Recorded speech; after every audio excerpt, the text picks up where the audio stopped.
In today's video, I'm going to show you exactly how to add recipients in DocuSign step by step. Whether you're creating a new template or preparing a document to send out for signature, adding recipients correctly is one of the most important parts of the process.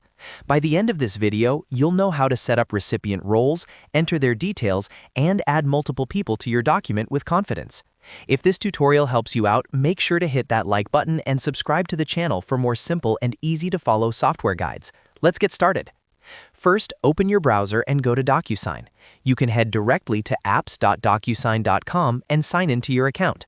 Once you're logged in, you'll land on your DocuSign home dashboard, where you can manage envelopes, templates, and documents. From the top navigation menu, click on Templates. Templates are useful when you want to reuse the same document structure and recipient setup multiple times. This makes your workflow much faster and more consistent. Once you're inside the Template section, click on Create Template. This will start a new template setup where you can upload documents and define recipient roles. Now you'll be asked to type a name for your template. Enter a clear and descriptive name so you can easily find it later.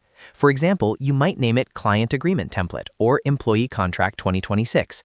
After entering the name, you can move on to uploading your document. Next, click on Upload to add the file you want recipients to sign. You can choose files from your computer, cloud storage, or other connected apps. If your file is saved locally, click on Desktop and select the document you want to use. Once uploaded, DocuSign will attach the file to your template. Now we move to the most important part, adding recipients. On the template setup page, you'll see a recipient section. This is where you define who will receive and sign the document. Start by filling in the role field. The role defines what part the person plays in the signing process. For example, you might enter client, signer, manager, or approver. Roles are especially useful in templates because you can reuse the structure without entering specific names each time. After entering the role, fill in the name of the recipient. If this is a reusable template, you can leave it as a placeholder or enter a specific name depending on your workflow. Next, enter the email address of the recipient.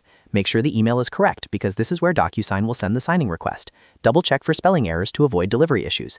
If you need to add more than one recipient, simply click on Add Recipient. A new row will appear where you can again enter the role, name, and email for the next person. You can repeat this process for as many recipients as needed.